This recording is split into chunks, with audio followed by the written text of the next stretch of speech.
Dans cette deuxième partie, donc, on va plus exactement développer sur les pouvoirs de l'empereur. Donc, vous avez une frise chronologique avec l'Empire romain et vous avez un schéma qu'on va compléter sur les différents pouvoirs que possède l'empereur. Donc, une série de 7 questions avec le petit je retiens au final. Alors, première question, sur la frise chronologique, entoure la date qui marque le début de l'Empire romain d'Occident.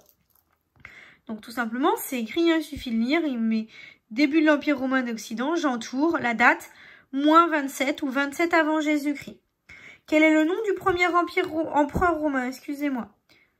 Eh bien, je regarde, et c'est Octave Auguste. Donc, le premier empereur romain est Octave Auguste. Ça, c'est la réponse à la question 2. Toujours sur cette frise, question numéro 3.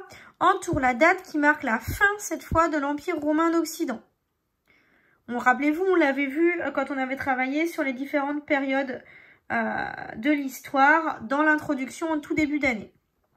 Donc, je regarde, je vois fin de l'Empire romain d'Occident, 476. Donc là, je suis après Jésus-Christ. Et c'est cette date-là que j'entoure. Ça, c'est pour les 3 premières questions, donc sur la frise chronologique.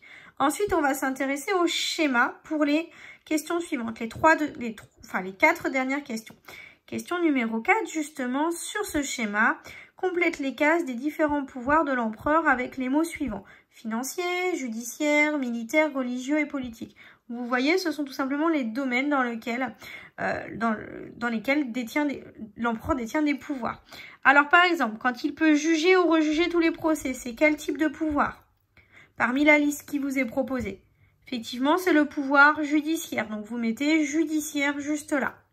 Quand il propose les lois, nomme les sénateurs, les magistrats et nomme les gouverneurs des provinces. Donc, c'est quoi à votre avis? Est-ce que c'est financier, militaire, religieux ou politique? Effectivement, c'est politique. Donc ici, pouvoir politique. Lorsqu'il est désigné impérateur, c'est-à-dire chef de l'armée, et qu'il nomme les généraux, est-ce que c'est religieux, militaire ou financier? C'est militaire, bien évidemment. Militaire ici. Lorsqu'il est chef de la religion, ou plutôt grand pontife, et qu'il organise le culte impérial. Il s'agit donc, est-ce que c'est plutôt financier ou religieux, puisque ce sont les 2 domaines qui nous restent? C'est le pouvoir religieux, bien évidemment. Et donc, lorsqu'il lève les impôts et qu'il dispose du trésor impérial, il s'agit bien du pouvoir financier. Donc, je reprends. Judiciaire, politique, militaire, religieux et financier. Et financier, plutôt.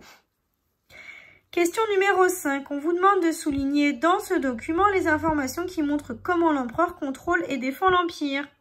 Et bien d'abord, il contrôle l'empire en nommant les magistrats et les sénateurs, en nommant les gouverneurs dans les provinces. Les gouverneurs, c'est donc les personnes qui vont le représenter dans les différentes provinces. On a vu que l'empire était très très vastement étendu, tout autour de la Méditerranée. Ça, c'est plutôt pour comment je contrôle l'empire. Et puis, comment je contrôle l'armée, comment je défends l'empire, bah, je suis le chef de l'armée et surtout, je nomme les généraux.